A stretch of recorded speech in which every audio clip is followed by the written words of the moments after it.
Apresentação do projeto Artemis. Nesse projeto, revisitamos o jogo League of Legends, mais especificamente a função do Jungler, a fim de propor uma categorização mais precisa por meio da análise de dados. Antes de destrinchar os números, achamos que seria importante fazer uma breve contextualização. O LoL é um jogo online jogado por 10 jogadores, com cada time contendo 5. Cada jogador desempenha uma função, mas para os propósitos desse trabalho iremos nos aprofundar apenas no papel do Jungler. O Jungler é o jogador que habita as selvas do mapa e participa do jogo principalmente através do controle de objetivos, pressão nas lanes e controlando o ritmo de jogo. A Jungle é uma função muito exigente do ponto de vista de entendimento das mecânicas e regras intrínsecas ao jogo. É muito importante para o Jungler ter conhecimento das capacidades dos campeões aliados, para além apenas das do próprio.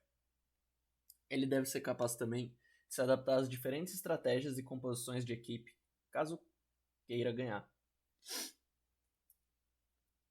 Para colocar em perspectiva a primeira edição do projeto Artemis, o nosso objetivo até então era pôr em teste a teoria regente, que divide os campeões da jungle em 3 arquétipos, esses sendo carnívoro, herbívoro e onívoro. Os dados nos mostram que essa classificação é insuficiente para caracterizar essa função tão complexa que é o jungler. Por meio desse trabalho, viemos apresentar a nossa proposta de classificação para destronar a até então regente. Entrando agora no aspecto técnico do trabalho, nós buscamos acesso aos dados através da API disponibilizada publicamente pela empresa do jogo. Com o acesso aos dados, nós fizemos uma lista de variáveis que usaríamos na análise e extraímos através da API. Com essa lista de variáveis pronta, utilizamos de métodos estatísticos, como correlações e clusterização hierárquica, para identificar padrões entre essas variáveis e o sucesso do Jungler. Este é um fluxo das etapas do nosso projeto. Primeiro, nós coletamos os dados da API. Depois, tratamos esses dados, identificamos as variáveis mais relevantes. E, por fim, fizemos uma análise para tirar as conclusões. Nós tiramos nossos dados da API da Riot Games. Nela, buscamos 100 partidas dos 10 melhores jogadores de cada campeão. Como cada jogo tem 2 junglers, os dados totais são de 82 mil junglers. Esses dados tiveram que ser tratados. Nós removemos jogos que eram repetidos, que devido a situações anormais não poderiam ser considerados, como enterramento por cheats, jogadores eficazes e jogadores fora de posição. Nós terminamos com um total de 60 mil dados. Nós separamos as variáveis em 4 categorias por correlação. Essas categorias são mapa, comportamento, ritmo e combate. Nós buscamos as variáveis que dizem mais sobre as características do campeão do que sobre os players que controlam eles. Por isso, as categorias de mapa e comportamento foram descartadas. Fizemos clusters para os 2 grupos de variáveis restantes. Para os clusters, nós tentamos diversos métodos, mas o que obteve o melhor resultado foi o cluster hierárquico. Ele agrupa objetos com base em uma matriz de distâncias para medir a similaridade entre objetos, no nosso caso, os campeões. Muito útil para explorar dados sem definir um grupo previamente. Bom, passando agora para a próxima parte, explicando a clusterização antiga, né? Que era dividida entre carnívoros, herbívoros e onívoros. Ele era muito simples e por isso nós decidimos fazer uma clusterização de 2 categorias. Mas primeiro passando aqui por esses 3.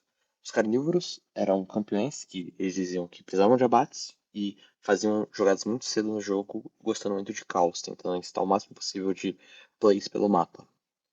Os herbívoros são campeões que habilitam o time a fazer outras jogadas e são muito fortes em grupo. E os onívoros são campeões que precisavam de recurso para começar a jogar o jogo e tentar abrir uma vantagem. E eles fazem jogadas pontuais com o time. Mas nós achamos que isso misturava muito o que um campeão quer fazer e o que ele deve fazer. E nós tentamos quebrar isso em 3 categorias que depois foram diminuídas para 2. Os clusters de combate falam sobre como os campeões interagem e lutam com os campeões inimigos. Nesse aqui foi dividido em 5 clusters e 2 anomalias. O primeiro cluster, que todos foram nomeados por nós, deliberadamente, são de lutadores de teamfight. Campeões como Diana, Karin, Lily e Wukong, que representam esse cluster, porque eles têm muito potencial de lutar com a equipe, tendo algumas skills, habilidades que, quando usadas numa luta com todos os 10 jogadores, podem abrir chances muito boas para o time deles. Eles não gostam de lutar caso eles não tenham essas habilidades.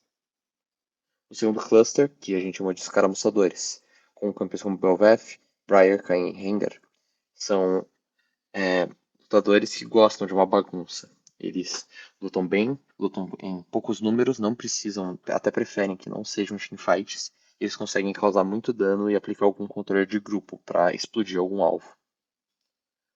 O terceiro cluster são os assassinos. Campeões como Echo, a Evelynn, o Kha'Zix e alguns outros campeões que não são considerados assassinos normalmente, mas nós entendemos como assassinos por causa dos números. O Graves e Kindred, os Kindred. Eles, parecido com os escaramuçadores, gostam de lutinhas pontuais. Só que no lugar de ter algum controle de grupo, aguentar fazer uma frontline, eles se mostram muito seguros. Eles entram, têm alto número de abates e um baixo número de mortes, porque eles têm muita mobilidade e como entrar e sair nas lutas. O quarto cluster são os magos, que tem um DPS mais alto. Esse cluster é formado só por dois campeões, a Tali e o Karthus. Eles têm um DPS maior do que os outros clusters. E basicamente isso, eles conseguem controlar uma área com as habilidades base deles. O quinto cluster, que é uma das exceções, é o Master Yi. O Master Yi, ele é uma exceção na jungle. Ele faz parte de uma classe que é conhecida como hipercarregadora. São campeões que sozinhos têm a capacidade de causar muito dano e definir uma luta só por eles. Porque eles conseguem dar dano como 5 campeões. Essa é a definição de um hipercarregador. O fato é que ele tem uma capacidade de multi-abates, ou seja, ao invés de matar um, ele mata 2, 3, 4, 5 jogadores, muito maior do que do resto dos campeões, o que acabou criando um cluster só para ele. O sexto cluster é a frontline primária. São campeões que o foco deles é aplicar controle de grupo e dar assistência em aliados. Eles fazem muitas jogadas com o time, que é onde eles são mais fortes. Os campeões desse cluster são Zek, Amumu, Skarner e campeões como Jarvan, que podem até ser primariamente vistos como um lutador, mas depois de observar bem, você percebe que tem um número muito grande de assistências e iniciar uma play e não um número tão grande assim de lutinhas. O sétimo cluster é o Ivern, também é outra exceção. Ele é um campeão de nicho que foi criado só para algumas pessoas que querem dar mais suporte para o time do que de fato pegar abates. Como o Ivern tem um valor de abates tão baixo, de kills para ele, tão baixo, ele acabou ficando no próprio cluster. A gente é basicamente o único jungle que concede uma quantidade legal, uma quantidade alta de escudo, né? De aumentar uma maneira de aumentar a sobrevivência do time dele, no lugar de aumentar a própria.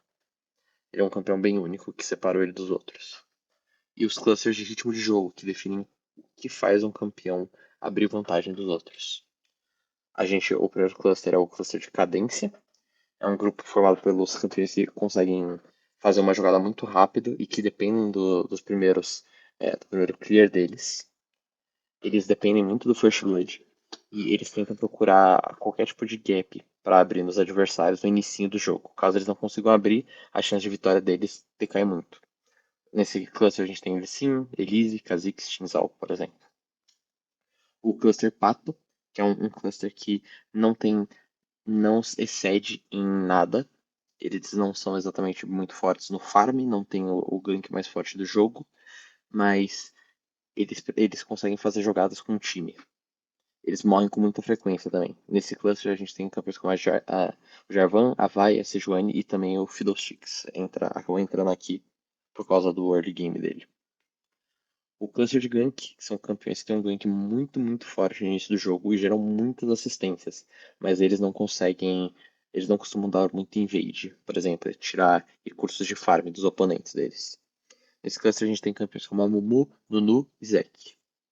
Cluster de mid game, que são só dois campeões, a Shyvana e o Udyr, que eles têm um farm bom, um farm acima da média. O primeiro gank deles é bem fraco comparado com outros campeões.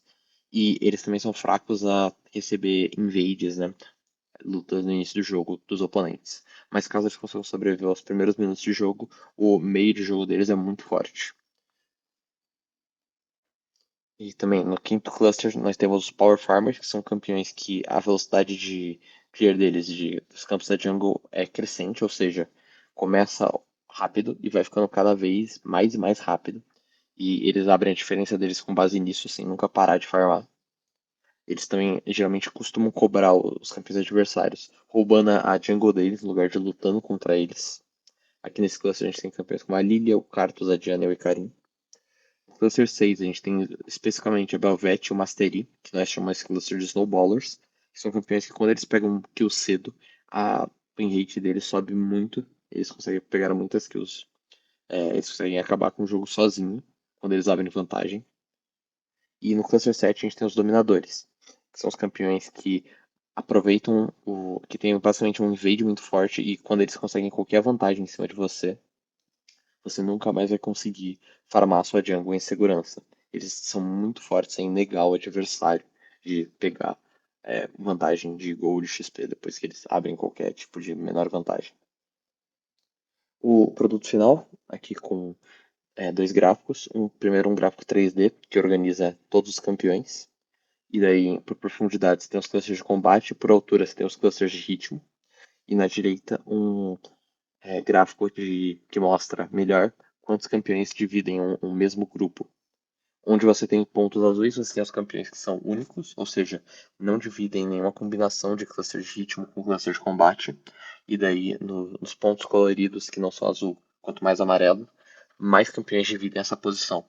Então é relativamente normal você ver campeões extremamente agressivos, com alguns padrões bem específicos na jungle, enquanto alguns campeões são completamente únicos, como o Ivern, o Karthus, a Thalia, o Master Yi, por exemplo. Conclusão do nosso trabalho. Evidências e discussão. Depois de pesquisar bastante e mostrar esses gráficos, nós percebemos que, de fato, uma classificação de duas dimensões se mostra muito mais eficiente do que o primeiro modelo proposto de carnívoro, herbívoro e onívoro. E esse questionamento que a gente trouxe mostra que tem muito potencial de discussão nesse assunto. As aplicações práticas é que esse próprio post, esse próprio sistema que a gente já mostrou, já consegue ser usado por jogadores para, por exemplo, pensar qual vai ser o próximo campeão que ele quer jogar, ou ter um entendimento maior de como os campeões do jogo funcionam, quem parece com quem não parece com quem, se você tem que jogar de maneira parecida ou diferente com esses campeões. Isso ajuda as pessoas tanto a entenderem melhor uma coisa que elas já sabem, quanto a aprender ou visualizar essas informações de uma maneira nova. E as limitações e considerações, que apesar da validade do modelo e da precisão dele, é importante que a gente perceba que talvez um terceiro cluster pudesse ter sido aumentado a eficiência do nosso sistema. Que talvez um desses dois clusters de ritmo ou de combate seja um cluster muito populoso em variáveis e a gente deveria ter quebrado ele em mais alguns pedaços para ficar melhor, principalmente variáveis de tempo, né? Que poderiam trazer um resultado muito bom para a gente. No geral, o trabalho foi bom, mostrou bastante coisa para a gente, conseguiu um resultado bem aceitável, eu diria, e bem razoável. Pretendemos continuar nos aprofundando nesse assunto e espero que vocês tenham aprendido bastante coisa com esse vídeo.